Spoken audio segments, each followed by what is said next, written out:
On. Yo, what is up? Good freaking Friday to you. It is October 20th on the eve of DreamHack and TwitchCon. So if you are doing other things and not here today at the moment, I do not blame you. There are lots and lots of happenings right now coming up this weekend. But we got week 2 of the quad as week 2 of the CSL season rolls around. Last week we did CSGO. This week we are covering Vainglory. I am Cheesehead Logic. Got my hoodie mellow personality on right now going on. To my right, I got the community manager for Vainglory, Mr. Awaken.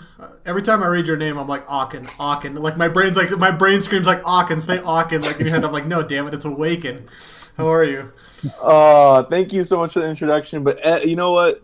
A lot of my friends within the community troll me every day, calling me Aken. So I wish I could say it's something new, but it's really not. Thank you so much for having me. My brain just screams it. I'm just like, I know. I read it. I'm just like, my brain's like, say it. Like, yeah. So, so far, you know, how have you been enjoying? I guess the first couple weeks of Vainglory for the CSO. Like, is it something kind of cool, a nice little new community that you've been introduced to? No, yeah, it's really interesting. I think it's fun to be working with, I guess, the older side of the Vainglory community because. Mm-hmm. It has the player base is so diverse, from people who are a lot younger to even people I consider adults in their 30s, 40s.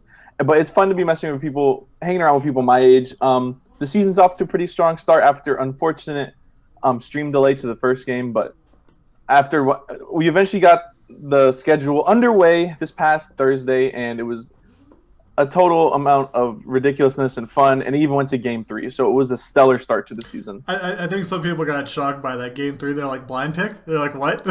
Yeah, and I don't think anyone saw that coming, because that used to be the former format for the Vainglory competitive scene. So it kind of shocked everyone. See, these are things we could pass back on to like our admins and be like, see, you guys aren't on top of it 100%. Just like, get yourself straight. All right, well, to my bottom, right directly south, all the way from Toronto, actually up north above me then, it's going to be Edgenesis? Am I pronouncing that correctly? Just call me Edge. Call you Edge. Like the WWE star Edge? Have you ever seen... Or call me EDG if you want. It doesn't matter. We'll call you Edge. I like that. I just imagine with like little spikes and making like shit posts on Twitter. Like I'll keep that positive image in my head. You represent the Toronto Vainglory team, am I correct? Yeah, you have Team Vainglory. And you guys, is this your guys' second year, if I'm not mistaken? Yeah, but technically. Before us, technically yes.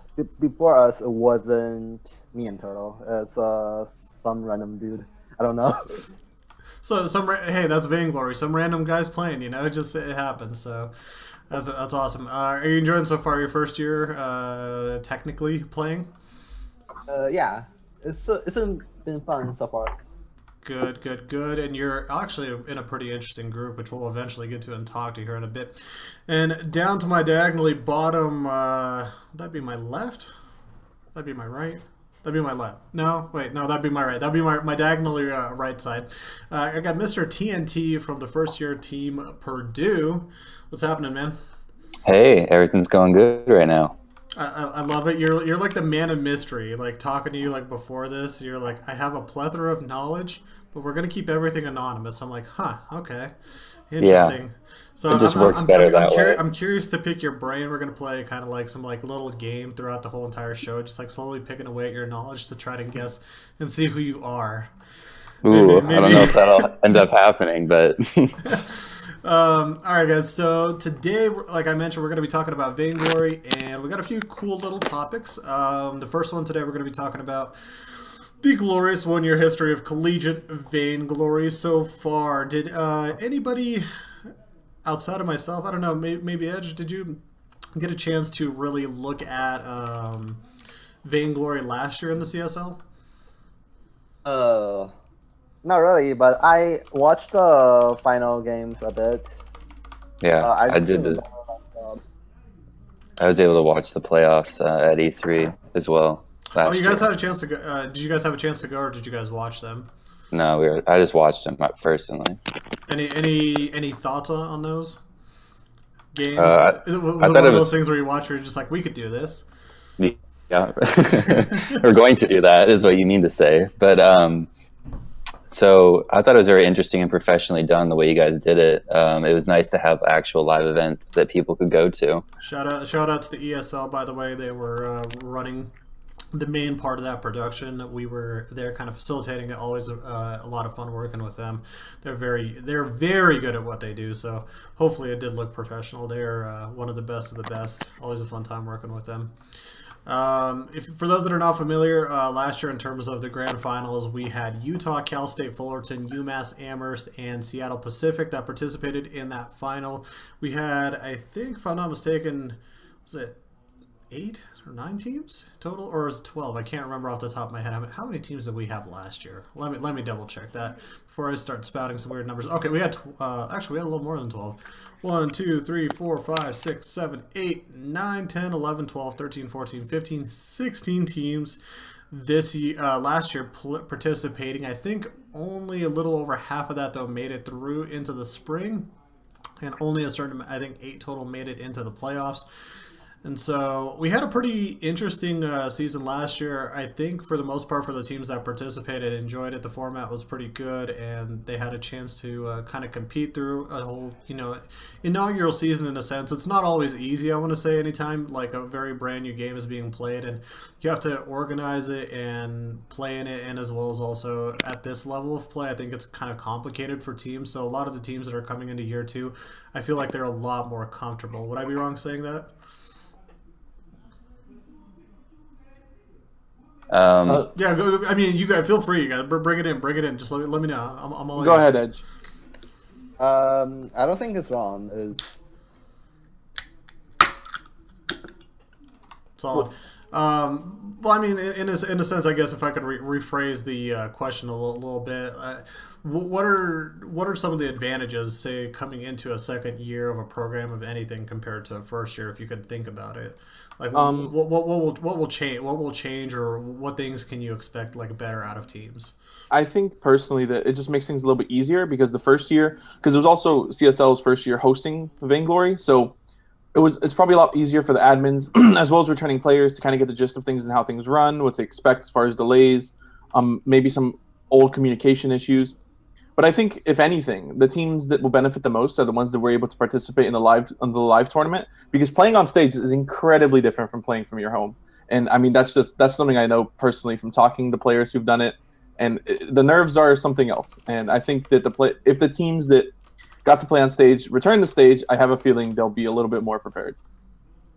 Solid. Any thoughts? I mean, you guys are technically in your first year of your programs.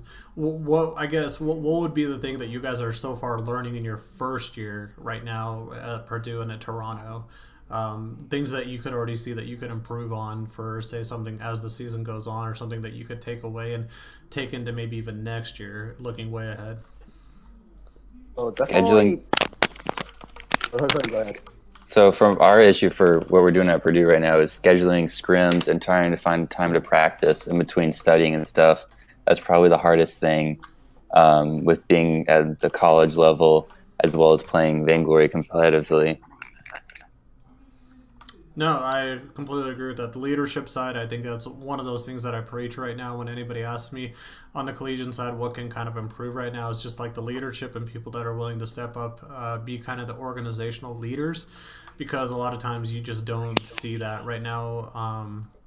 At least at this level, and which is to an extent understandable, because I mean, you have students that for the most part they just want to play the game, if I'm not mistaken in saying that.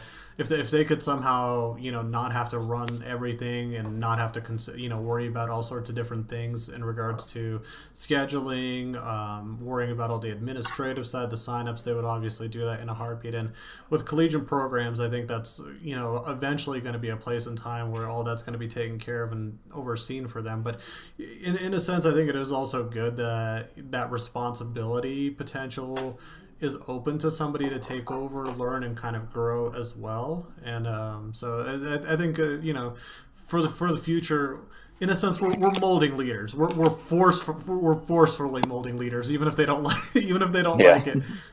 I think it's a great thing because I know Awaken can vouch for this as well, because I currently am the CEO of Celsior Esports, so we're running our own Vainglory thing. So I've had to learn how to manage all these different things in between scrims, practicing times, and just managing like other people in the community and talking with them to help grow. So I think that's been great, and I think that might be an issue with people who are first year to CSL, is for them understanding like how to communicate with other teams on when to when to show up and like different time zones, and to convert all of that because the younger audience of the Vainglory community. No, 100% agree. 100% agree with you. But over time, we do, I feel like, grow and get better. Originally, I started actually as a CSL player and coordinator, and so I kind of know that growth period of going from year 1 into year 2, and then looking at programs, as leadership shifts around, where it kind of breaks apart or if it sticks together over the years. And so definitely having those people that are willing to be courageous enough to be responsible and put in that little extra time and effort could really make or break a program sometimes. And for Vainglory, especially for a mobile game, it could be very important, because I feel like that there is another level of communication and understanding and trust you have to have in your teammates, just with the game platform in itself, to make it happen. And we saw that on Tuesday. Not too long ago with some of the disconnects and internet issues, but we will get to that as we come along, talking to some of our later topics. Now, kind of backtracking for just a second, last year we did have, obviously, Seattle Pacific sort of, they didn't do too bad. Let's leave it at that. They didn't do too bad. We had Cal State Fullerton as well, was one of the leaders, and kind of UMass and Utah trailed him on the hindsight. I want to say outside of like Seattle Pacific, overall the talent level was pretty similar to last year. Going into this year, though, into 2017, 2018, we have 23, now I think it's 22 teams. One unfortunately did drop out, across 4 different divisions, so we have a little bit more centric regions now that we could place for teams to play against each other, at least in the fall side. And I feel like our talent has gotten a little bit better just overall from some of the teams that we've seen. Obviously, we're not dealing with, we're not dealing with Liberation X exactly. Not anymore. No. We're not exactly dealing with Liberation X playing anymore, exactly at that level. But I think right now, like as a general collegiate level in year 2 of Vainglory, I think the level has increased. Would you guys say? Absolutely. 100%. Absolutely. Is it looking at the divisions themselves? In the East, we have Purdue, Illinois, Florida, UMass, and Clemson. Clemson has dropped out. To note, in the Midwest, we have Houston, UT Arlington, UT Rio Grande Valley, University of Missouri, Kansas City, UMKC, otherwise known as Maryville. We have the West 2, University, or I guess UC Irvine, Toronto, Glendale Community College, Santa Barbara City College, and UC Merced. God, how did Toronto get thrown into that one? West 2? Did Toronto relocate in British Columbia? I'm also curious about that as well. Yeah, I mean that sometimes just happens, just due to the amount of teams and having to try to get as even regions as you can. On occasion, some teams will be thrown into weird regions at times, and just because we don't exactly have the enormous plethora of teams where we could throw mixed divisions where some of it's a little bit closer, Toronto will have to deal. But I believe in you guys. But looking at the West 1, Cal State Long Beach, University of Utah, Cal State Chico, Cal State Northridge, and Cal State Fullerton, another big returner from last year. Let's start with the East. Mr. TNT, that you might have some insight on this one. Purdue, Illinois, Florida, UMass, and Clemson. Those 4 teams right there. Rank them. Rank them. Mr. TNT, feel free to hold off. You might be the last voice on this one. Just that way you could gloss a little bit. Purdue on its own front. Awaken, go ahead. Any thoughts on this division? I know that Mr. TNT's team is pretty strong. I'm actually familiar with the Gators team because I actually go to a college in Gainesville, and unfortunately, I haven't gotten to the point where I'm into University of Florida yet. But earlier this year, they were asking me to sign up with them and play with them, and I'm like, I don't go to your school, man. I'm sorry, but I don't know. For me, it was cool to see University of Florida return with the same group of kids.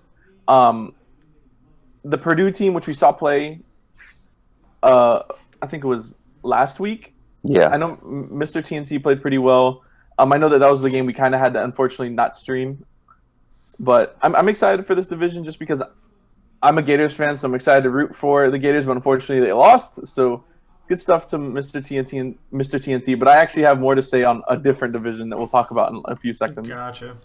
Any thoughts on this, Edge, by any chance? Do you want to avoid Purdue? Is that what you're gonna say? I'm kidding. Go ahead.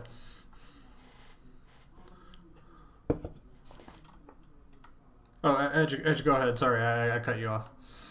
Oh, yeah, I wasn't that familiar with the other groups. I was more focused on what's in my group. Gotcha. All right, so let's. I mean, I guess Mr. TNT, since you are the man in the East, what are your thoughts right now so far?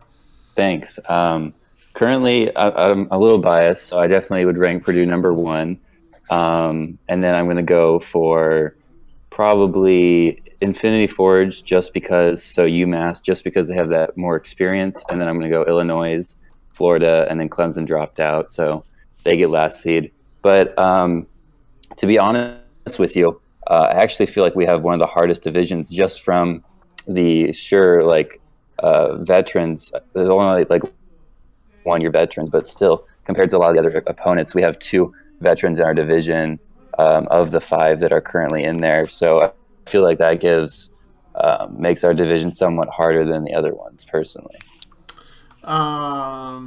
Well, I mean, obviously, I would almost nearly agree with you. I think the West one as well is another tough division, just because some of the returners as well for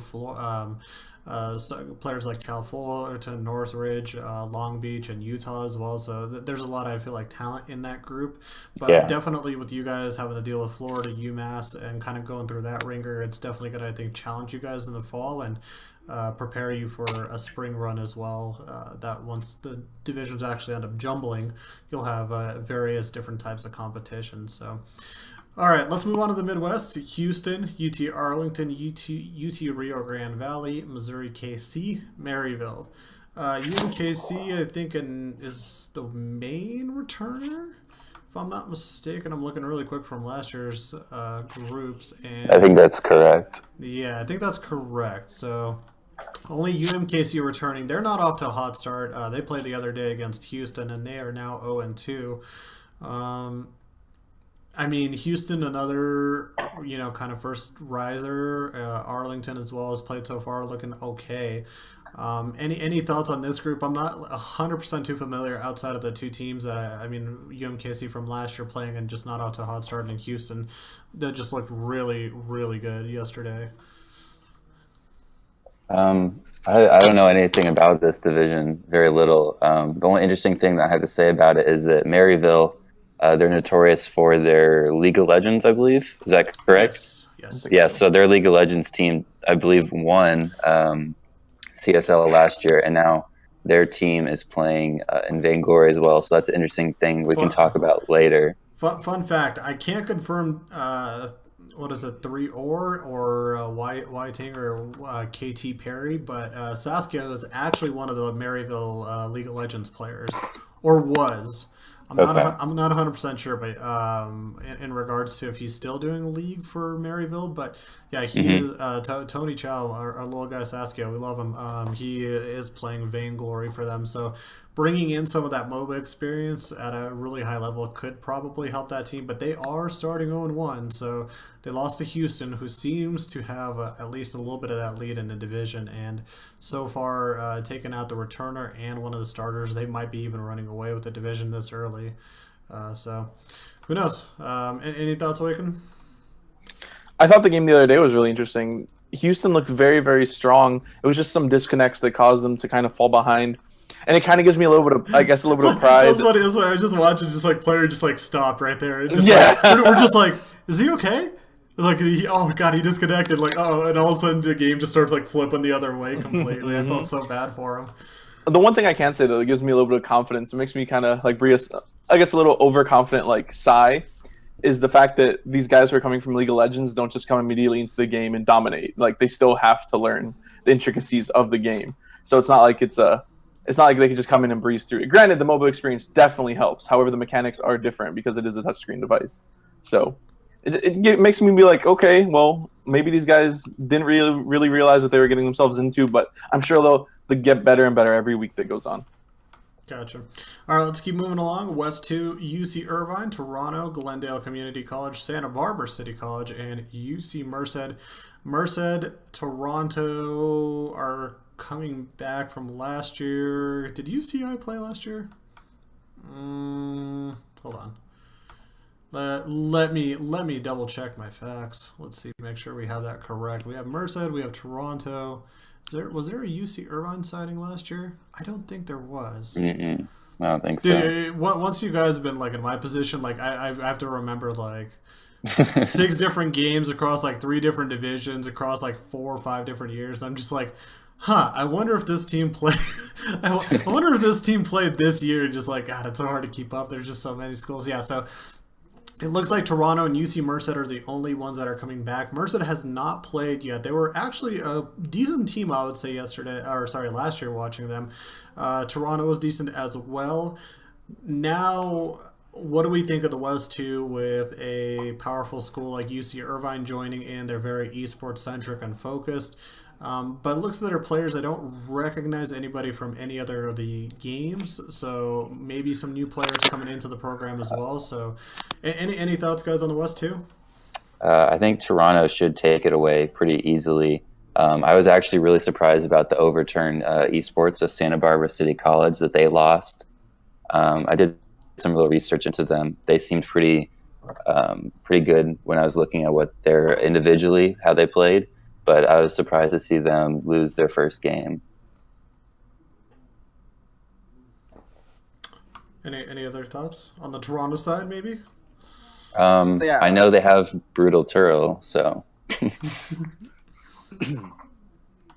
Yeah, Brutal Turtle is pretty good. He's been within the Vainglory scene for Lord knows how long, but he's a pretty good guy. He's a good player, an even better guy. So I'm sure his team will be more than okay. You'll probably see him in the playoffs for sure.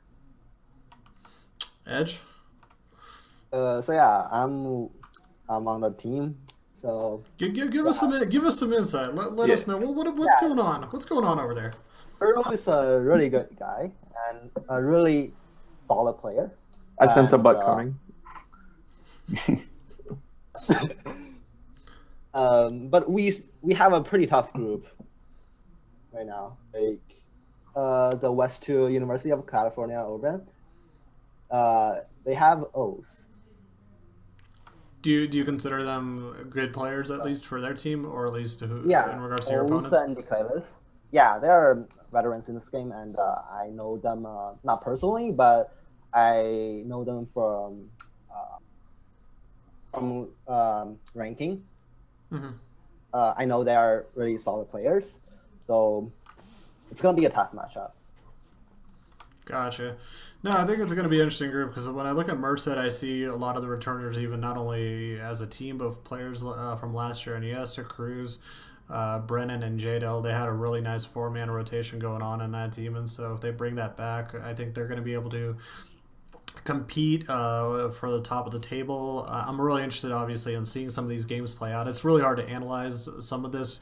For those that are watching, it's hard to analyze this because if you haven't seen the players or you haven't seen the games just yet, and if they're in their first year, you can't get an exact great idea for what they're capable of just yet, and especially since most of these teams have only played 1-2 games. Some of them haven't even played their first game yet. They'll be playing it this weekend in week 2, so I think over the weeks we'll get a little bit of a better idea, and once the fall portion finishes up, we'll have at least a general idea of what the talent levels are of each team.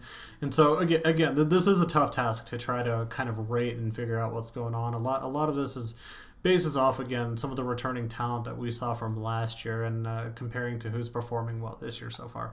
All right. To finish up this topic, let's go to the West 1. We got Cal State Long Beach, Utah, Cal State Chico, Cal State Northridge, Cal State Fullerton. Now, just like UC Merced, Cal State Fullerton has not played their first game. They were on a bye week 1. They have an opponent week 2.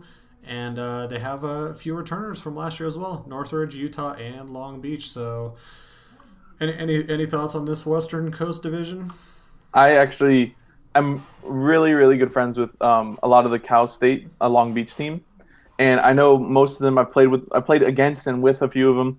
They're all really good. I know that they're super excited to potentially work and get to the playoffs. So a huge shout out to them, because I know that they've been playing pretty well. They're starting to still build that synergy, and I really think they'll probably take the division, and in my opinion, probably make it all the way to the finals. So I'm excited. Ooh. That's- Dr. Pepper, please sponsor our bold 23 flavors pick right there. So bold pick. So you think that CSULB is actually legit? Like legit? I'd say so. They have a pretty good chance. Interesting. Purdue, Toronto. Any thoughts on that?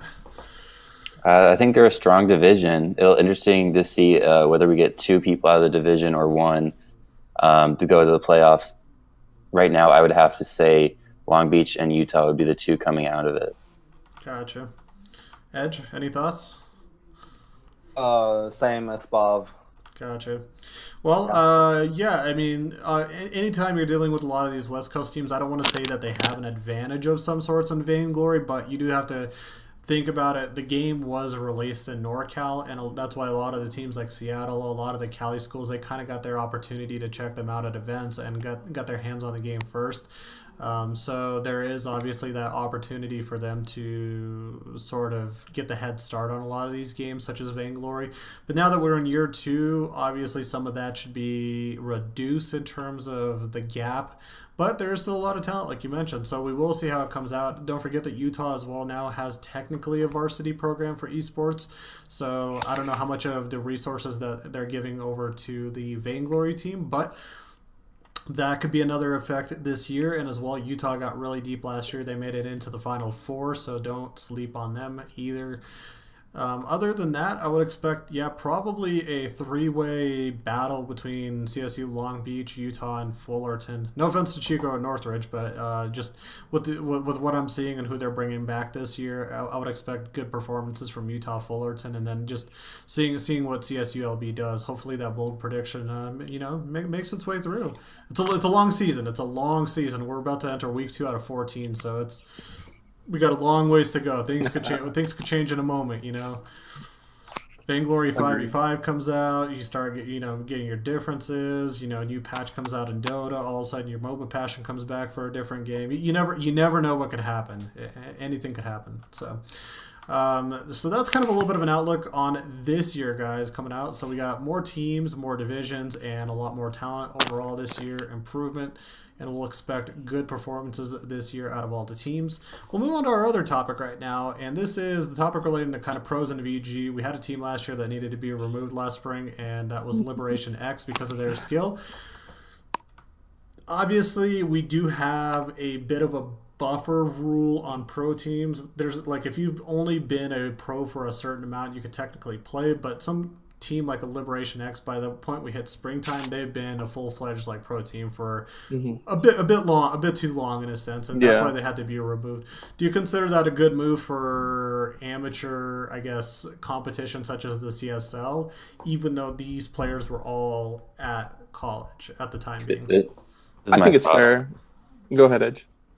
TNT, but it's fine. Sorry. No, you're good. So my thought on this is, so you know how college, you can either be on a college basketball, football, whatever team, or you could go pro. This is my thought on it. So if you're going to be on a pro Vainglory team, you're just going to go the pro route rather than stick to the CSL route. So you have to decide either you want to go collegiately or you want to go pro and pursue either one of those paths. So I think it's really important that you guys make a lot separation in between that, the pro players, so they can join, but they just have to be focused on the collegiate side of it, and they can go into the pro side if they decide to leave the CSL scene.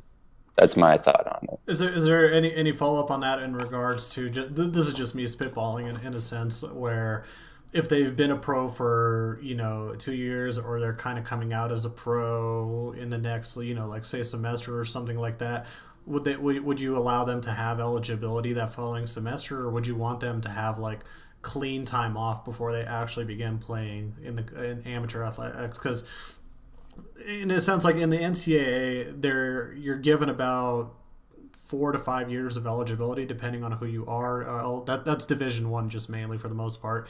Yeah. And so once they go pro, they can't come back. And they can't, like that's the thing. Like, do you think that should be a rule as well in collegiate esports, where if they go pro they can't come back, or should they at least just cleanly not, like you mentioned, focus on pro side or be removed from the pro side before they consider jumping into college esports again, or for the first time? I think that they should, similar to how the NCAA does it in their Division I sports. So you start out whether you want to go college or you want to go pro. And once you make that decision, assuming most of them are going to be doing the college route for pursue an education, as well as to earn some money doing that they can go that and then they go pro. But if you go pro, I don't think you should be able to go back to the college level and play for that, whether it be esports or sports in general. Now, this is me, devil's advocate again. Think about it. Vainglory is a mobile game. I feel like the general player base is actually a bit younger than your typical esports title on PC. So what you're seeing is a lot of these players are, 15, 16, 17, 18, 19, players that have not really had an opportunity to, I want to say, consider thinking about their education as best as they possibly could, or maybe took the shot at going into the professional side as soon as they got the opportunity in front of them. Would that be, should we in a sense punish them for making the jump to the pro side and then basically not allowing them to come back to a college competition just if they decide to step away from the pro side in the future for their education purposes? I think that's a great point to make, because whether you're familiar or not with the esports community of Vainglory, some examples of that would be Dienzio, so the laner currently now for Tribe, and Von C, the jungler for TSM. They both didn't pursue, well, one of them isn't old enough to go to college, and one of them didn't pursue to go to college. So it's an interesting topic to talk about. But I feel like if you're starting out pro that young, it's, I don't know, you're going to end up going college. I'm almost 100% sure betting that Dienzio will. I don't think it's very fair to let him to come into play at the CSL level just because of his pro experience, because he's been doing it for a few years now. And he for sure will be going to college.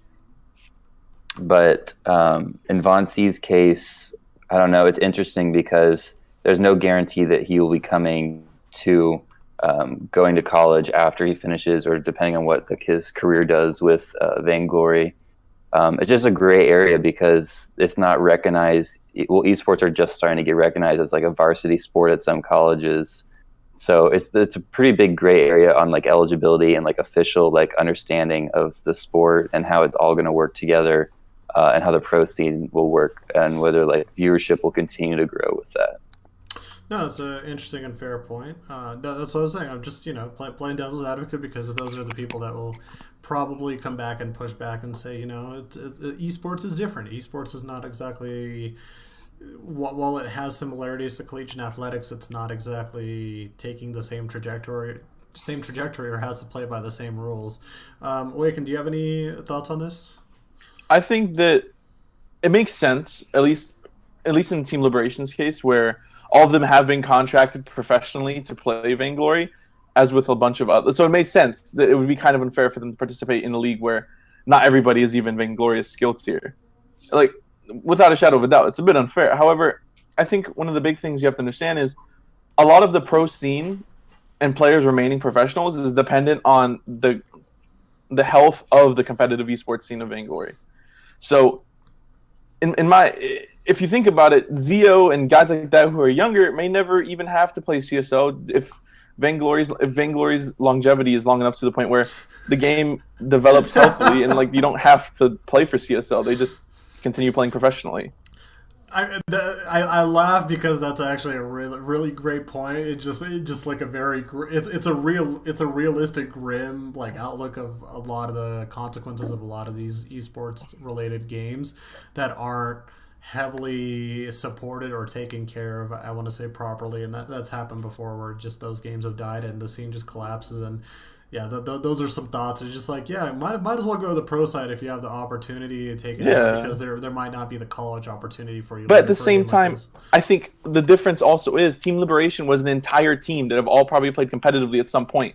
I don't think it's very unfair for a player, at least like one player, for example, if it was someone who's played professionally and they get to college, like, hey, I want to make a CSL team. You're gonna ban the one player, even if he's playing with two teammates that aren't even up. They have never played professionally before. That's a serious impact to the team, and it's kind of unfair. And at the same time, you're also hurting the game because you're shutting down the opportunity for two other players who want to play and potentially learn the game, and it'll do nothing but good. So I understand outlawing pro teams. However, individual players, I think, is a little bit murky footing.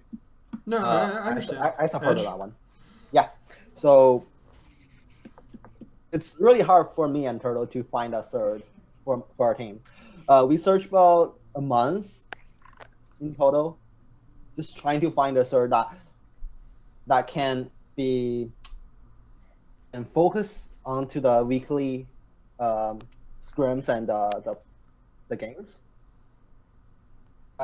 So yeah, No, other no. players that it's plays tough. the game are either tier ones or not even or unranked. So yeah, Yeah. I don't think having a VG Silver or VG Gold professional players have that huge impact to one team. A team. Well, it's an interesting topic, because you're also dealing with the competitive nature side of this, and this is open to all of you guys in extends to comment, and we've had even some people in chat I'm looking at.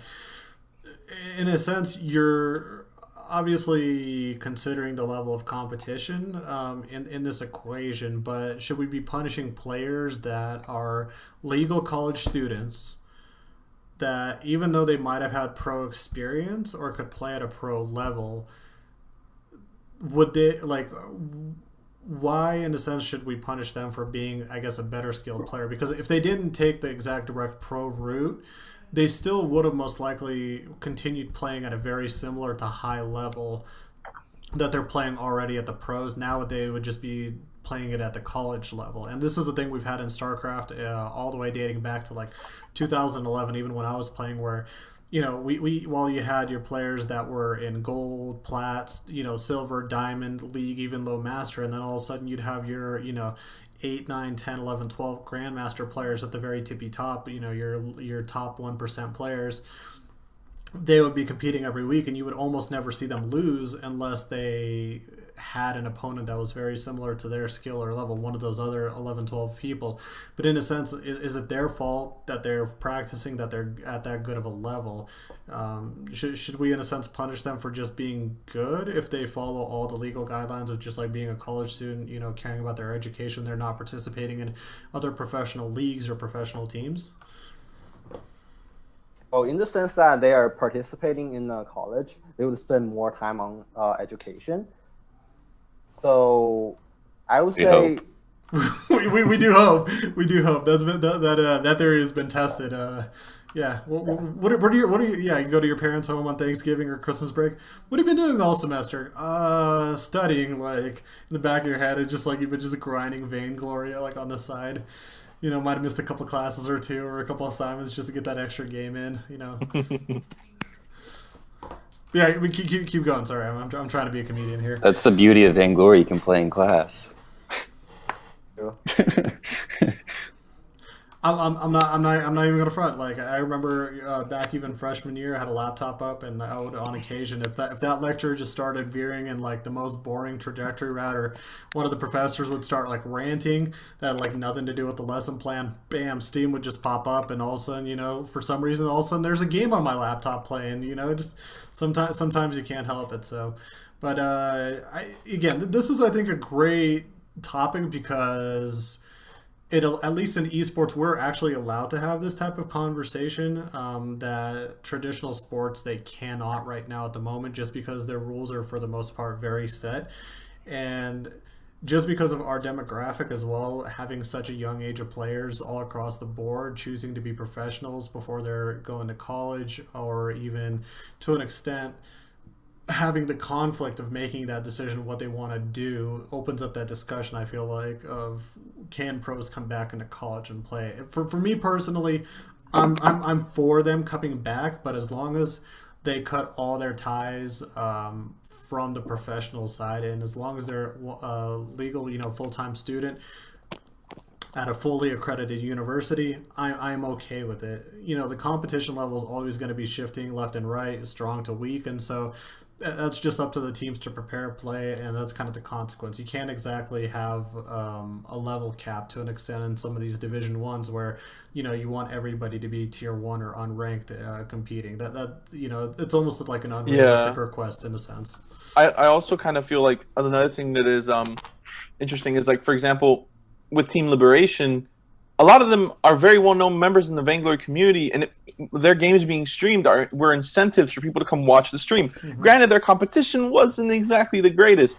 However, like, that's another thing. You have to understand that some of these players are personalities within their own gaming communities, so you can use that as marketability to not only help grow CSL, but just the idea of college Vainglory in general. So there's positives and negatives. Personally, like I said, I'm kind of opposed to like TSM being like, yo, let's all enroll in the same college, and then they play. But individual players, or maybe even two players, it's not the biggest deal in the world. Especially with 5v5 coming up soon, I think it'll just make it.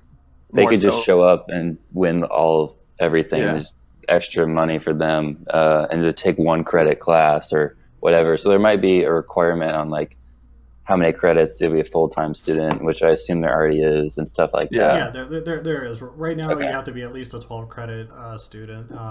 And this is the thing where I'm like, I don't think we're going to have this exactly NCAA college athletics problem where where players are taking like paper classes. And for those that are unfamiliar with paper classes, we're talking like they're like fucking pottery, like just like random stuff that like they're just like taking just to get the A, just to get underwater basket. Yeah, underwater basket weave and all that stuff. Like, while they're great, and you could maybe utilize that in the future to impress your wife, your kids, whatever, but like it's just one of those things, for credits, it's just really silly considering that a college course. And so we haven't, I don't think we've had that situation, nor will we have it anytime soon, where we have players that are going to play for esports or varsity pro esports programs in esports that are like doing it to take, like, they're not competing while taking paper classes. They're actually like working on degrees and taking realistic classes for the most part. I can't obviously quote it on, confirm it for every single last player, but it's not one of those high-end things where we're so desperate to poach all the top talent before they go to the pros, where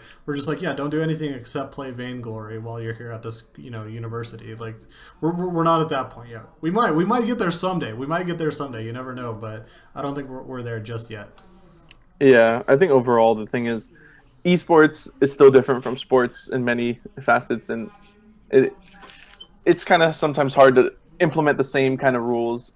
So it is what it is, but hey, as long as it helps grow the Vainglory scene, I don't think anything's incredibly negative. Yeah, for sure. All right.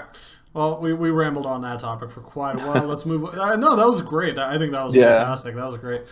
We'll move on to our next one. Ways for new players to get into the game that aren't familiar with mobile or VG. And kind of a precursor to that, Vainglory, fairly still brand new game and comparative to a lot of relative esports. Not only are you dealing with that, but you're dealing with a platform change from your typical either PC, console. Now you have to drop it down to the mobile side, where you're dealing with a different set of, I want to say, dexterity needs to specs on your phone, or the type of phone that you're using, the type of internet that you have as well, because it's not hardwired. So talk to me right now. What are some of the struggles that you think are kind of the blockers for the Vainglory community? At least we'll start with that. What are some of the blockers for the Vainglory community to be inclusive or to attract new players to?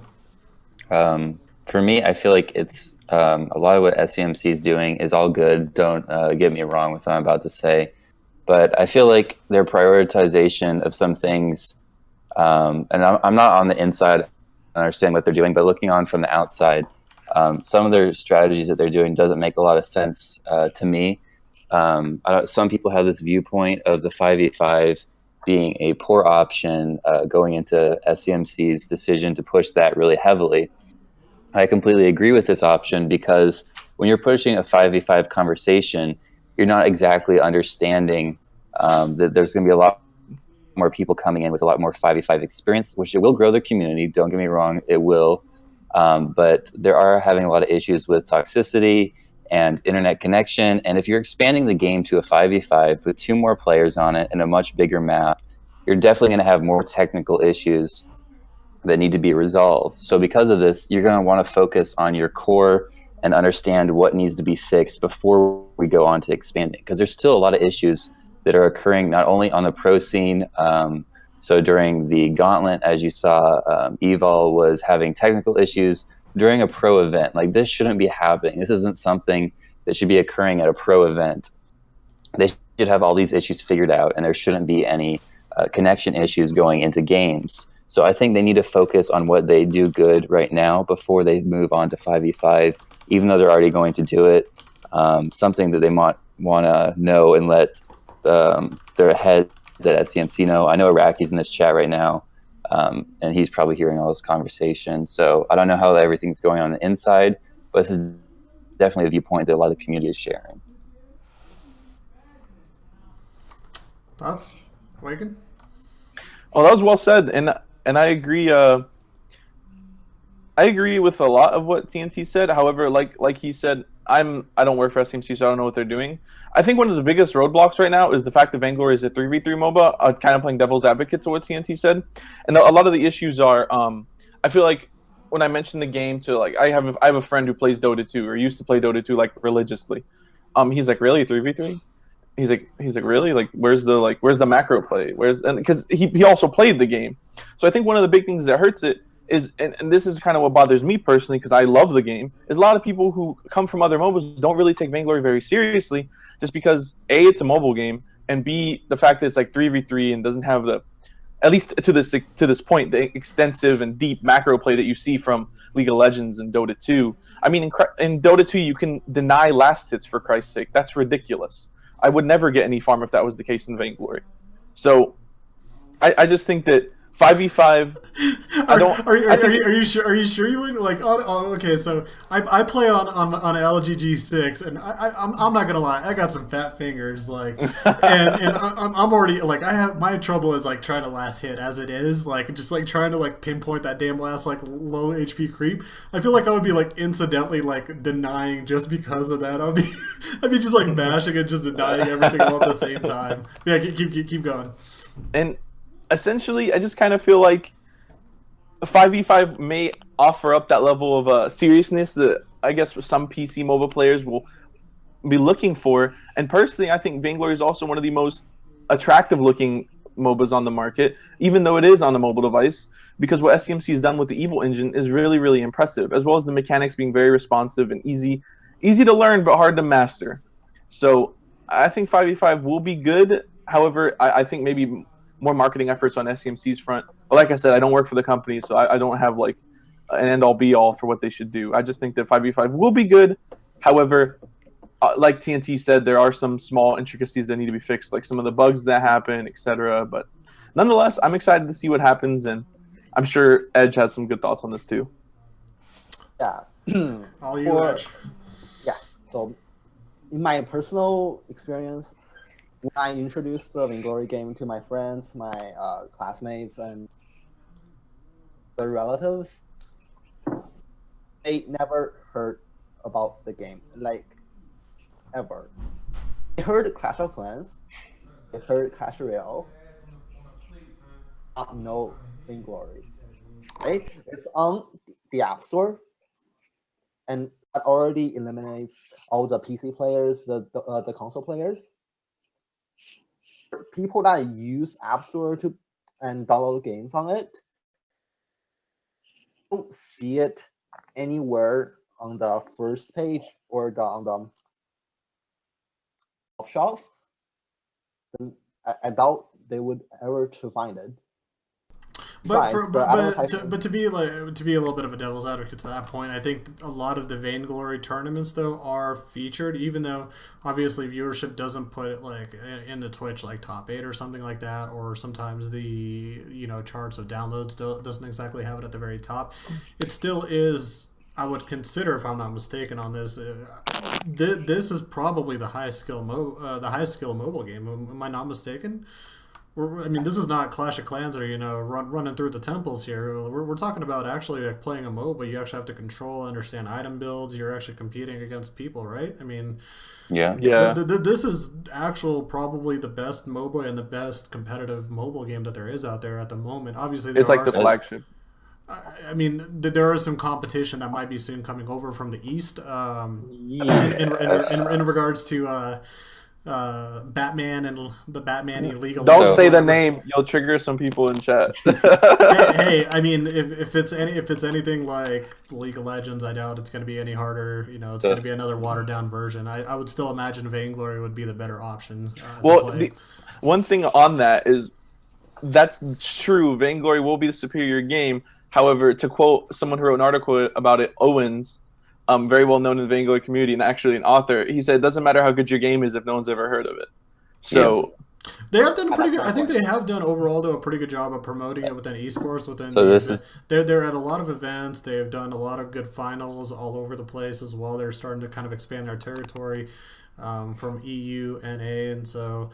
They are, I want to say, for the most part, as a mobile game, without getting like your aggressive commercials, Clash of Clans, getting Kate Upton, to put on a push-up bra and say, play this mobile game, like join the battle.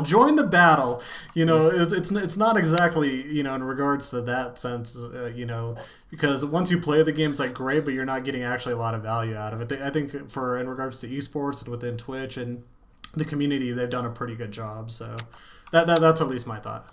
It just, I don't know, it sounds like a broken record now, but it just ceases to amaze me how they were featured on the Apple keynote, and then they get Apple to promote them every time they do updates and stuff, and get featured on the homepage. But for some reason, there's a disconnect in between the community, the users on mobile devices, and the people who really want to play it. I feel like I don't know. So I still don't understand why 5v5 is the best option personally for Vainglory, because for me it feels like when you're making a game, and so why Clash Royale is so popular, a like 2 or 3 minute match that occurs that you can turn on your phone when you're standing in line, play the match, finish it, order your food, waiting on the food, you can play another match, and then get your food and leave. So I think that the Blitz and Battle Royale stuff are some really good things for Vainglory to do and really promote, because a lot of the community in the mobile sense currently aren't very interested in the competitive side. So if you can interest them and maybe make advertisements with the Blitz and the Battle Royale modes to show the community on that it's not just all competitive. There is more fun things to it that are fast paced and they don't take as much time. So I don't want to sound like a broken record the whole time. And it gets annoying saying that they need to advertise more. And I know that they've heard these comments, but I think they need to choose where they're advertising and how they're advertising more effectively. So they need to do some more market research to understand their marketplace and where they need to be promoting themselves. No, that's a fair point. And by the way, the Battle Royale, that is a fantastic game mode. That's actually like my go-to since the season started. That's like my night routine now.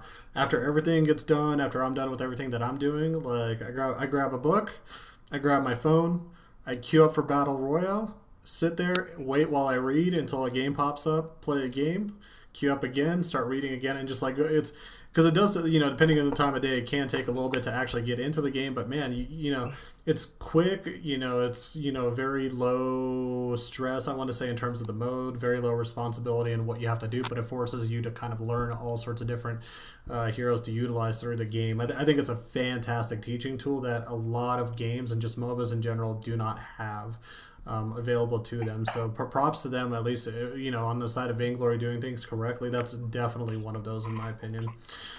So in regards to, being mobile and dealing with internet connection, is this going to be just one of those things that unless we're at a live LAN and like it's like private Wi-Fi or some sort of capability to wire internet or like a specific hotspot that's available for the players to utilize, are we going to have connection issues in these games over and over and over again throughout the years? This is just a thing that's going to keep continually happening. Hopefully not. I mean, I think a lot of it is dependent on individual person's Wi-Fi, obviously. But at the same time, a lot of it can be attributed to some servers. They've had issues, I think, in SEA several times. Um, but I think it comes down to in the future, because here's the other thing: when 5v5 comes out, I'm not sure if a lot of the devices that are barely running Vainglory right now are still going to be usable, just because of all the graphics and all the stuff going on in game. So, I mean, I think we'll just new devices. I don't know how to say it, but a lot of it's server side on Vainglory, a lot of it's individual user. I just think there's so many factors, and I think even we've had issues at LAN events. TNT was just talking about how Evil had some issues, so it's hard to say pinpoint what exactly it is because truthfully, a lot of us don't have like a concrete answer. Yeah, it's also interesting. I'm going to chime in here for a little second. So it's interesting that Vainglory, you can tell they're pushing the 5v5 as their new platform to sports. I've talked to a few of the players, and they're already considering their teams for 5v5 and stuff. As you guys already saw, Renegades just acquired an SEA, Infamous. The Detroit Renegades. Yeah, they got a Southeast Asia team. That's it's not Infamous, it's Impunity. I believe Celsius Esports played against them in their VGA conference. I'm not 100% sure why they chose to go SCA, but that's up to them. But you can see that they're pushing this as their new platform and moving away from 3v3. So it might not even exist in the future, 3v5, because they're already announcing rosters that are going to be coming out on 5v5. So you know they're going to have to end up fixing these issues if they're going to be pushing. And like the device issues, what you talked about, newer devices, they're going to have to keep up with technology-wise at Apple or Samsung and stuff like that if mobile esports are going to continue to grow at the rate they are. Now, obviously they're pushing it this direction. Does it need to go 5v5? There is something special in my heart when I play Vainglory that I really appreciate having a 3v3, half a map with one lane. The jungle is what it is. There is a place in my heart that like really appreciates it because once you get to 5v5, that's when it gets a little bit more hectic and crazy. Mm-hmm. And for me, my concern with something like 5v5 is the demand of having five. Now you have to have 5 players with technology, 5 players that have stable connections, 5 players that understand the game now to an extent where you have to almost relearn the whole entire meta, and as well you're dealing with servers having to being able to keep up with it. There are still certain things I think that are like missing in the game, stuff like replays, at least a little bit to an extent. While having the spec client I think is awesome, I think having a spec client that's available for Windows would be even better. Right now, for those that are not aware, the spec client is only for Macs. Yeah, that's true. So how many players do you know that are on a Mac that actually stream and play? Mm-hmm. Let's just say that's not a lot, or almost any. Everybody's either on Windows PC. If they are on the Apple side, they're on an iPhone. They're not actually using a Mac, so they can't particularly use the spec client either, in a sense. So there's a lot of hurdles I think that are needed for them to react to and deal with first before pushing something like 5v5. You know, that there are things where when they move to 5v5, it makes me want to think that this is a game that probably should be pushed to tablet more so than like mobile apps like phones. So go ahead. Yeah. Chat's going to go crazy when I say this, but Mobile Legends, everyone knows about that. That's 5v5, and if 5v5 is such a great option, why hasn't that taken off? That's my question. Well, the player base is large from what I understand, and if we talk about that game in the East, the player base behind that is enormous. Well, that's because Vainglory is banned in China because in some parts of China because of the name, the way it's translated. It's translated. Hashtag based Hong Kong. We love you. But the one place that's pretty cool with it. But in reality, the other thing is, I think the prize pools and a lot of other things, especially the marketing, it's almost, I want to say it's detailed and almost obsessive by Tencent in China. So, but that's also because it's a much bigger company, much more resources, at least in my opinion, or factually actually. But yeah, that's true. So that's the other thing that's kind of the issue is when a company, even if you have the inferior product, if you can market it better, that's kind of scary. Well, that's what you've been seeing with Mobile Legends, because you see those ads all over the place. Like, even if you're not looking for Vainglory, you still see those when you're looking at any mobile game in general. And you don't see a lot of that about Vainglory. So you can tell they're allocating their funds to different things, which I assume has to be 5v5 resources to build that and make it as best as possible. But I want to hear what your guys' thoughts are on 5v5. I assume we're basically going to be transitioning into this. And then its connection to Worlds with the release date of 5v5. Do you think it's going to get delayed any further than it already has been? Because wasn't it originally anticipated to be in the summer when they announced it? I don't remember initially, but I know that it was supposed to be like somewhere in the late summer, if I'm not mistaken. Yeah, and it's already been pushed back to December when it's getting unveiled. So I'm not sure if it's going to actually even be playable in December or when it comes spring or what's going on with all that. Well, the other thing is, and I read it in chat, a lot of, I think there's also story, like speaking of 5v5, and I don't know, I hope it's actually released in December. That'd be phenomenal, because that would also be in the off season, so everybody, like the off season right after Worlds, so everybody could get acclimated. But the other thing is, like, even those kids who play like Mobile Legends, a lot of them are like, well, why would I switch over to the 3v3 game?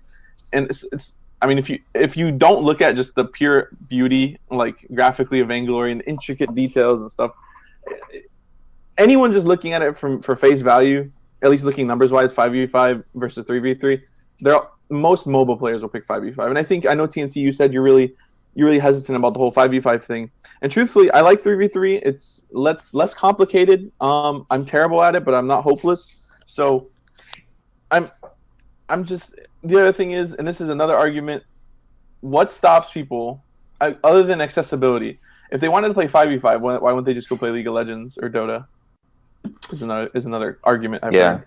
Yeah, I mean, that's a very valid argument. I think part of it is part of it's technology. Because some people don't actually have, to be honest, computers that are capable or laptops that are capable of efficiently running the game, unless they want to play on, just 10 FPS or just want their hands melted because they have it on a processor and a graphics card that's like starting to slowly melt through the core of the earth. So you got to be a little bit careful. Accessibility. Accessibility is one of the biggest things in the world. I think that this is kind of another bold statement. I think if Vainglory is developed correctly and marketed correctly, it could be the most played mobile on the planet just because of how easy it would be to access it. But with that said, with all the technological advancements that are needed to even play the game and how the devices are going out of compatibility with the game so quickly, the accessibility, while it should technically be anyone who has a mobile device, it'll be limited because of how difficult it is for older devices to play the game. So it's like it's everyone, but not everyone. I don't know if that makes sense. Well, I can attest to this a little bit. Before, as of April, I got this LG G6 when it got released. Before then, I had the LG G3, and man, did that game have a hard time. That phone had a hard time running the damn game. I had a lot of trouble. I wanted to try and play it a little bit more, but it was just laggy, bad FPS. The processor couldn't really handle it as well. I think with the newer generation of phones, we're getting to a point where I think longevity of these type of games are going to be able to run fine on a majority of these phones for the next however many years until they burn them out. But in regards to some of the accessibility, if players have older phones or older processors in their phones or graphics cards, that's going to be a bit of a problem, I think, as well, for a little bit of the inclusivity. Like, they're going to be jumping into a game that's just going to have FPS issues, and if you're trying to become better and be a competitive player, those are things that really kind of hurts your practice and your ability to kind of train properly as well at times. That's at least my thought on it. But kind of going back to 5v5, me speaking from the CSL side would be a lot of teams already have a hard time finding players. Yeah. And when you go from 3v3 to 5v5, that's 2 extra players. Now for UC Irvine, for Florida, for, these bigger Toronto, say Central Florida, whoever, one of these bigger public schools, they're not going to have a hard time finding probably those 2 extra players. Some might, but you're not going to have that much trouble finding a couple extra players. Now, when you're talking about a smaller university, say your University of California, Chico, say, your Glendale College, you're going to have some trouble finding two extra players. Like I know for some of these schools from emails we heard and talked to during the summer when we were out doing outreach work, and they're just like, yeah, we'd love to sign up as soon as we can. It's just we're having a lot of trouble finding that extra player or two. And this is a 3v3 game we're talking about. That's you move it to 5v5. Would there be a risk if the community forces the 5v5 on even say the CSL format? Is that going to be a problem because that might cut down team numbers too as well, or reduce the ability to grow? Okay, go ahead, guys. I completely agree on that because this is going to be shameless promotion of CSL, but I'm fine with that. So basically, I didn't even know any of the people on my team before I came to Purdue. I met all of them when I was searching on CSL prior to coming to Purdue and understanding that I'd be actually going here in the fall. So they were a two-man team that couldn't find a third. So thankfully enough, I was able to go into CSL and find this team, and I was able to join it and make our team a three team. But I can't even imagine if 5v5 is getting released in December and come spring CSL switches to 5v5, Purdue won't have a team to play. I doubt we will. I doubt we will in the short term, probably. But I doubt we will in the short term. But like, if 5v5 pushes pretty hard over the next, however many months after it gets released, the following season, if we do continue to stick with VG for sure, if 5v5 is where the community pushes at, then that's probably what's going to be the adapted format. So 3v3 could be in crisis if 5v5 gets a good push, and that could I think hurt some CSL teams. That's the thing, because then from going from 3v to 5v5, you're competing with every other 5v5 MOBA as opposed to being unique and different. However, Vainglory, I'm sure, will still remain unique in its own art style and everything else they'll be doing with the game. Speaking of art style, what a beautiful game Vainglory is. Actually, graphically and design-wise, it's actually a damn good game. Like, way to put the effort into it in terms of art and detail. I've played almost every single MOBA from PC to mobile to everything that I could get my hands on. League of Legends is just dog shit in terms of its art and concept. It's awful. It's just like somebody took like a cartoon like water paint swatch to it and just like just like F my MOBA up and just like swiped a paintbrush across it. Mm-hmm. Dota 2, I think it's actually fairly well done as well. There are areas where they can improve, but they're steadily doing that, giving me hope that they will continue to improve certain things. But then I think for Vainglory, for a mobile game, compared to some of the kind of cartoony designs and graphics that a lot of mobile games use, Vainglory actually has a very graphical design. I actually really appreciate the art side of it. I mean, I don't most of the time I don't give a shit because I play a competitive. Yeah. I play to win, so I'm not like caring about the arts as I play. But you look at it comparatively, it's actually really good. Yeah, I think that's one of the selling points. It's so impressive looking. Well, that's how they have to make most of their profit, is selling the skins and stuff. I'm really impressed, and just in general, with everything the art department at Vainglory has done. They're very good at what they do and trying to keep a unified look to everything. That's one thing that I'm like really disappointed with in League of Legends and Dota, is that the way the characters look, it's all over the place. There's nothing connected, and it's just all over, and it doesn't make any sense when you look at it. Edge, any thoughts on that? Well, hard to say though.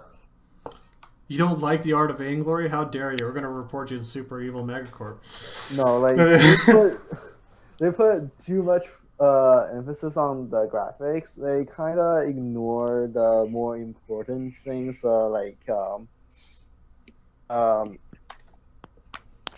personally, I would say advertising is more important than graphics. Just compared to Arena of Glory or Arena of Valor, whatever it is called. I mean, I guess since this has been said by UTNT and UEdge as well, and everybody kind of seems at the same point, do you think right now with 5v5 coming out and Worlds and just the threat of other competitors with other MOBA games that could be realistic, like really heavy problems for them in the near future, should they be trying to go all out in terms of the promotional, or should they be just marketing like whatever budget they have, just put it almost all inside marketing, because there's a chance that if they lose this MOBA race on mobile side, they could be in trouble for future profits, probably, right? Yeah. So uh, go ahead, Ed. I was going to say, you guys just speak synchronized. Say the same word, just keep saying Yeah. let's look at Arena of Valor. They are partnered with Tencent and so WeChat. Every time when people log into their social medias, the game like instantly, either through social feed or even stickers. They have the Arena of Valor stickers. That's So really what if interesting. What if we we pair a Vainglory with, let's say, a Facebook or Snapchat that can actually, because they have a more users. This way we can promote the game to a bigger audience, and that's what I think they should do. That's a really interesting point that you bring up. Find a partner that could help you, because player base. It's really interesting what you were bringing up, Edge, because I didn't know that they were partnered with that chatting service, because I know that chatting service. So when Celsior Esports had our team in VG8, we were trying to communicate with the teams and the players, and most people in North America and Europe in general use Discord. So a lot of people over there don't even know what Discord is. So it's interesting that that game partnered with that messaging service, which a lot of people in Europe and Asia, and like Southeast Asia and East Asia, they use that service, and they partnered with them to understand that that's their audience and they need to focus towards. That was really good on their side of marketing to understand their market base, which I talked about a little bit earlier. So another thing that Vainglory should do, what you brought up, is partner with Snapchat. That'd be a huge thing. It would get pushed out there. I'm not 100% sure that's the best way, the best app to partner with, just because of the audience. Just like Discord. Yeah, Discord. So first page you see is Vainglory app. Yeah. How powerful is that? Yeah, that's 100% more powerful than anything they've done so far, marketing wise.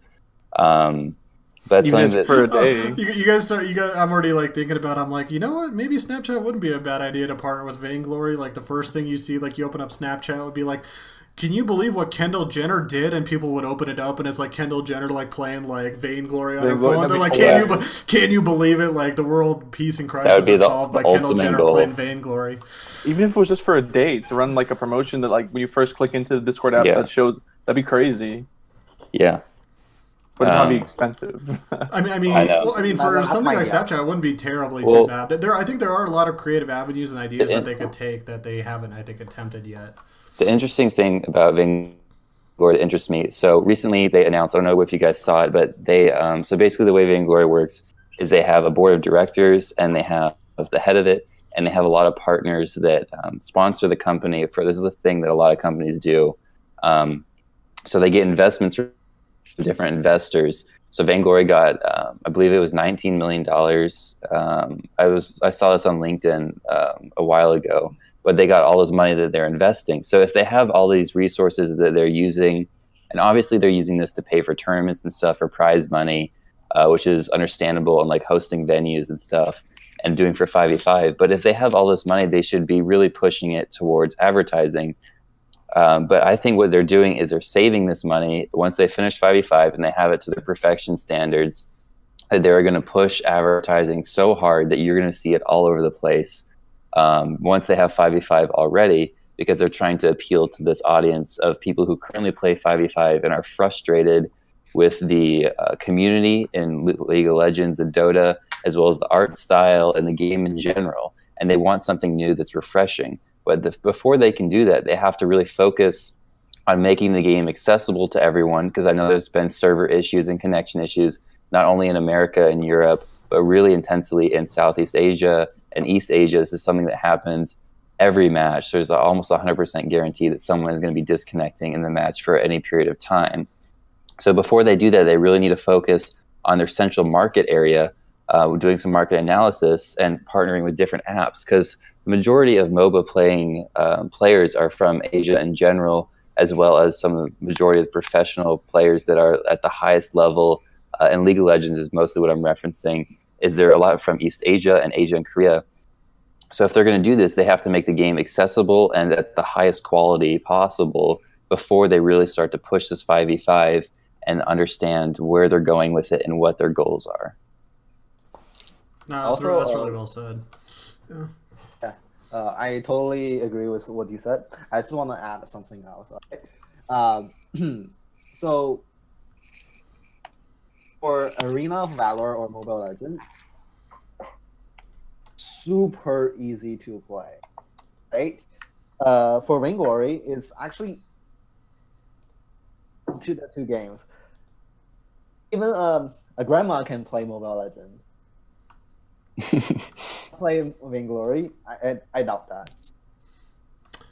I mean, could a grandma play Vainglory? Yes. Would she play Vainglory instead of like running, I don't know, like Jewel or whatever, like some of those type of games, or like running like solitaire or like poker? Like probably those games are the ones that something that's very like simple and mathematical. Not this is, I want to say, like games like this in terms of like the marketing and the player base, you're going to be looking at like teenagers into their like probably mid-30s that are realistically touching this game. While there is obviously outliers on the older and younger side, most of this is like heavily marketed to your teens to 20s to early 30s, I want to say, more than anything else.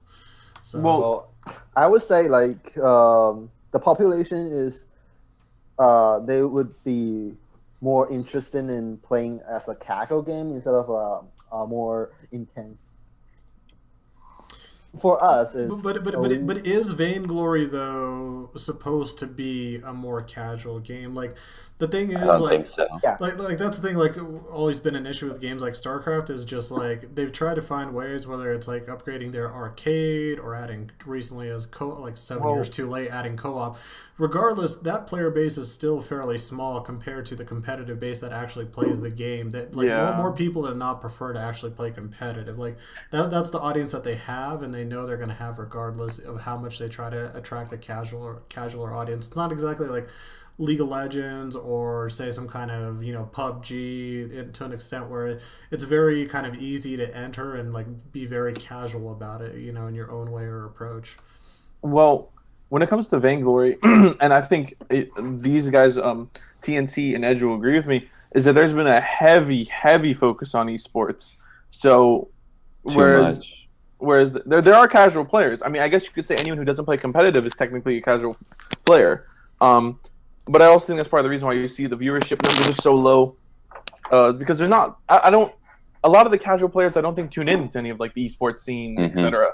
So like, there's all this heavy focus and investment into the esports side where maybe I don't even know, like 5% of players actually are like watching. Like I know that Vainglory has a huge Twitter community. However, in reality, it's only like 1% of the actual gaming like community of Vainglory. So like that's something you have to take into account. Granted, everybody on Twitter has loud voices about when it comes to everything in Vainglory, but catering to the 1% isn't as important as catering to the other 99, in my opinion. Well, at least numbers wise. It's so true because it's so interesting because like Vainglory's viewership hasn't even broke 25,000. I don't think is like the highest it's gotten, which is really surprising for like how big its fan base and how many people have downloaded the game. It's interesting on how much they're pushing towards the esports side of it and funding it, which I don't mind because I personally like watching it. That's because I like playing it because we're fans. Yeah, because I like playing it competitively and I play for CSL. But a lot of these people aren't even watching it, so I don't understand why they're pushing so much money and advertising towards having these big events that are at huge arenas. I think they need to focus on the smaller guy in the picture because there's a lot of community events that are happening with some great people that are hosting different community events across the globe. So I've hosted one prior to this, and I was planning on hosting another one as well in the future. I think that's a really great way to engage with the people who are just playing it casually and don't want to always rank and have their goal to be ranked to Vainglorious. Yeah, because at the end of the day, if you think about it, if you're not playing at a competitive level being the actual pro scene or with desires to get into the pro scene, hitting Vainglory, hitting the highest skill tier in the game is kind of it. It's like, well, I've done this. Now what? If you don't have any desire to go beyond that, then you're essentially plateaued in the game, and you're like, you're just kind of there. The interesting thing to think about is I don't know if they've thought about Vainglory is like have quests in the game. I know they have like daily ones that come up, but they're always basically related to ranked. But just have like an achievement, so maybe like a campaign, which I don't know if that would really work. But have a way to engage with the community on a smaller side of it, where they can go and do daily quests that are like part of almost a campaign, say, style, where you're doing like a story mode or doing something like that. That's part of an objective. Interesting thing would be connecting the lore with that as well. So have like reenact some of the battles that happen in the lore and stuff, and play those as the heroes. And you can choose either one to play on either side, or you can do like a PvP side of that, and just split it up. I think they need to really engage with their community more. They used to be very engaged with community, weekly dev streams, etc. Yeah. It seems like they've kind of taken it back. Not taking it back. I don't want to make it seem like they've done something wrong, but they've kind of moved for a little bit away from that and more into just primarily focusing on TSM versus C9 and the weekly Vainglory. Which I don't mind, but for a game, that's an issue. I feel like you can't lean. You have to have a healthy balance. You can't turn away completely from one, but that's just opinions. Oh boy. So, what you guys are saying that there are some issues. To us, but that's because I think we're overly opinionated. That's just because we love the game, though. No, I mean, obviously, the biggest worry for any game in this first couple of years is its ability of not only building up as a community, but I think once you get to year 2, year 3, it's like, well, all right, we're here now, but now we're talking about things like longevity, and if you're going to change the format of the game completely from 3v3 to 5v5, how is that going to affect everything in the player base and the community that you built up? What things are going to change? How are you going to market it to keep it alive? How are you going to keep it relevant and interesting? So, these are all great talking points, and I think I want to believe that SMFC, they probably know a lot of this stuff and probably have heard these, of course, yeah, these things and are keeping an eye on it. But again, sometimes it's a lot easier, I want to say, to be the critic and have ideas without knowing exactly how you want to approach things, how the devs work, how the budget is, and stuff like that. But all of these ideas, though, are definitely great in the sense that I think, applying at least a certain amount of these to a certain capacity will help the game right now in its current state, as well as also keep hopes for a really long future for a game. Because that's actually a really big topic, I think, just in general now for esports, is how do we get away from keeping games alive for only 2 years, 3 years, 4 or 5 years? How do we keep them alive for 20 plus potentially? Because especially with a lot of these games now with their professional side, franchising and getting a lot of money involved inside the game, they can't have this amount of money blown on the game, or these teams blowing this amount of money in the game just to stick around for a year or two.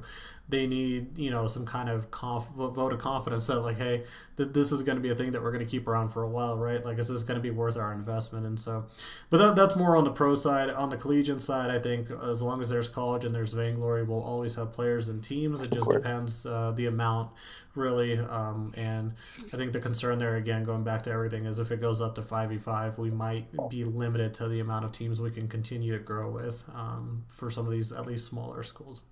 All right, guys. Final topic, and this one's a little bit more of a soft toss up to you guys. Worlds coming up. Last that I saw, if I'm not mistaken, not if you agree with me, C9 won the last, I think it was the Invitational, right? If I'm not mistaken. They won. Well, North American. Was it summer? Yeah. They won Unified. Yeah, they won Unified. They didn't win the Gauntlet that was hosted by Amazon. Perfect. There's my home run out of the park right there. Yeah. I got one thing right on the pro side. So all right, you guys take care of the rest. Talk about Worlds. Edge, if you want to start off, because I know we're kind of running low on time for you. Your opinion? Go ahead. My opinions on Worlds? Yeah, or just your thoughts. Okay. This year Worlds is gonna be more interesting. Like, last year the pros are before, even harder than before, and we should be seeing place. compared to last year, and hopefully more viewership. That's the more important thing. Yeah, I agree. There was like what 25,000 people peak. Yeah, I think that was the number that I've seen around the place. Is 25,000 was the most at the finals of Worlds, the first Worlds. That's double Which is crazy. the regular stream. Yeah, but that's when they were sponsored by Twitch. That's like another thing they should be doing. They left that sponsorship with Twitch, so they were sponsored, but Twitch was making them do certain things and they didn't want to, so they left. But that was definitely pushing a lot of their viewership because you used to see them on the homepage of Twitch and people would come out and check that out. So we don't know if we'll see that happen again this Worlds. But another thing I want to point out for Worlds is what Edge mentioned. It's very interesting because Team Solo Mid is notably after their Gauntlet performance that happened last weekend. They are definitely one of the top teams by far, at least the top three. And they haven't even qualified for Worlds. So I'd be really surprised if they're not given the wild card seat or if they don't qualify for this upcoming VG8 split based on points. But it's something really interesting to watch out for those who aren't into the competitive scene, to understand really that there's a lot of hard work going into this individually and from SEMC. It's something that you want to check out and watch in the coming future. It's happening in December, and there already are tickets on sale, I believe. There's just a lot of cool things happening with that I wish I could attend, but I have to go to do some finals that day. Fun. Yeah, and I think TNT, you hit it right in the head. I'm hoping viewership is really high. I'm hoping SCMC advertises the heck out of it. I hope TSM makes it in some fashion, whether it be wildcard or through just getting a seed. I was at last year's Worlds, and it was incredible. Met so many good people. It was so much fun. You got to see that 1% that we talk about on Twitter actually in person. As far as attendees, I don't think the number was insane or immense, but there was a good amount of people there. And it being in the Chinese theater in LA, it was pretty awesome. It was a fun event, and I'm sure in Singapore it'll be fun. I know they're doing the 5v5 test play, which I think will have people tune in just in itself. But it sounds like it's going to be exciting. As far as Worlds goes, I think we're going to finally see, and this is kind of like overall competitive, we'll see how much closer North America, and I say North America because we've dominated the past unified, which is NA versus EU. We'll see how close North America's come to dominating EA, which is the scary powerhouse. But with TSM's performance in the recent run, the Gauntlet, beating one of the top Korean teams, I think we're in for quite an interesting performance when it comes to this year's Worlds, and it'll be a lot more fun, I think. I have to ask one. Hunters from China. Mm-hmm. Right now, they have their full roster ready to go into Worlds. Not from like last year. They have to pick some. It was a random player from. Oh boy. Yeah. Well, So I have one question to ask about Worlds and then one comment to make after that. So, is there confirmation that South America will be present? Because I know last Worlds they did have one South American team, Red Candidates. Red Candidates. They did show up. Do you guys know if they're having 3 people from South America as well? I have no idea personally. Okay. So you said Edge? There has to be one team representing from each server, and I believe they still. Because I know there's. I think they split up into 2 teams, but I think it's still Red Cannons on the top. Okay, because I know they have their own VGA. They announced that recently. They just started it, yeah. Yeah, so they're playing that to figure it out. I assume the number one winner of that's going to be going to it. But I know all like the big regions like EU, NA, and EA, and SEA are all having 3 come. So basically, one that won Worlds, and then one that's top seed, or won the second unified. Not Worlds. They won 1 unified, and then 1 wild card. Is I believe the format that they're going for. But like SA and the other, SA is a relatively small server. They would only one team. Yeah, that's another issue because SA I know have been having server issues as well because they're such a small community that they're not getting any attention or little to none attention, I should say. Mm-hmm. Which is another thing that they could be focusing on, but that's a different conversation. Absolutely. But overall, I think we're all just excited. We're excited to see what happens. We're excited for the unveiling of 5v5, and What are, for the viewers? What are the days of Worlds again? It's December 19th, I think. Yeah. Don't quote me on that for sure. Review. I know tickets are available. I'm double checking as well just to make sure. I know it's in Singapore, so there should be a good turnout. And it will be expensive to get there. The birthplace of Vainglory, actually. Yeah. Here you go. I found the link to tickets. It's December 14th to the 17th. Yeah. 12 p.m. to 10 p.m. So that's actually going to hit. I think that's going to hit a nice. Oh boy, whoops! I just took completely everybody's camera out of there. I think it's going to be a sweet spot as well because BlizzCon's going to be over. League Worlds is going to be over. It's only thing I think they might be competing with in terms of like big esports might be Dota 2. CS:GO I think is coming maybe towards the end of their season as well, pretty soon, right around that December timeframe. So I think that might be an opportunity for Worlds to actually kind of highlight their game and stand out away from some of these big, enormous esports tournaments that are all around them for their own finals as well during the year. So hopefully that does work out for them. All right, guys, we have kept Edge way too long, and we've actually gone way. Yeah, that 30 minutes max really we really hit that over by an hour probably. So really appreciate you guys coming on. Really quick, obviously as always, shout outs. We'll go the reverse direction. Mr. TNT. Yeah. Do you have any shout outs to anybody if you out guys, there in the world? Yeah, definitely. So I'm currently the CEO of Celsior Esports on Twitter at Celsior Esports. At Mr. TNT699 is mine. I definitely recommend you go check out at FlashX. Very dedicated, great guy. Love talking to him all the time and always support TSM. Edge? Shout out to my teammates. I like it, short and sweet, really simple. That was gorgeous. That might have just been the best shout out like ever in the history of like podcasts like ever. Just like short, sweet, and to the point, and like meaningful too as well. Shout out to my teammates. Toronto, do you feel the love, Toronto? I feel the love right here. All right, Awaken, go ahead. Huge shout out to all the members of the IFM who stopped by and supported and trolled me.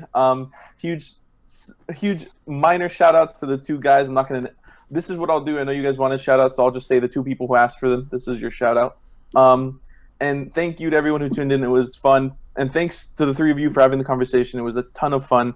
And I'm excited to see how CSL and I guess the rest of the Vainglory future shapes up. Well, we'll have to do this again because I think in about 5 to 6 weeks we're gonna have a pretty good idea of what the landscape of the Vainglory teams is gonna look like. So, at least in regards to the 2017 and 2018 discussion, we'll have probably a little bit more to bring to the table next time around, and hopefully by then we'll see if it's gonna be 5v5. We'll see if we'll kill the CSL all at once.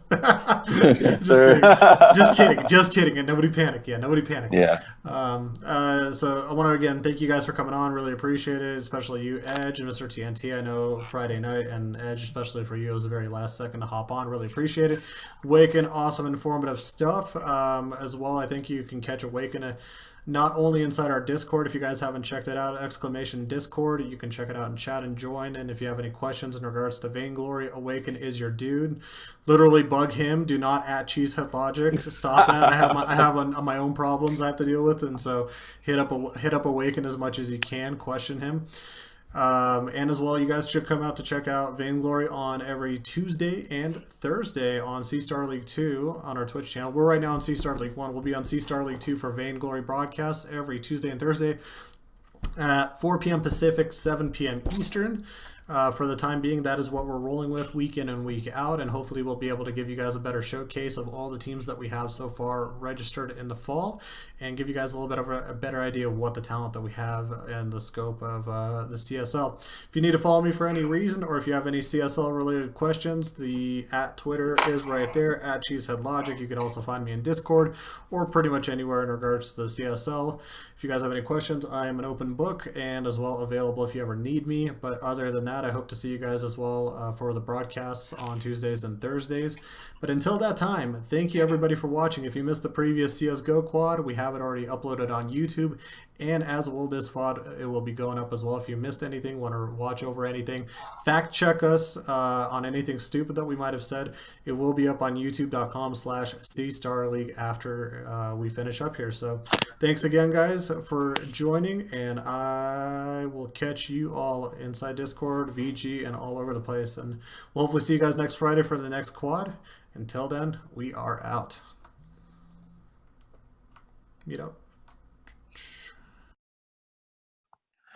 Okay.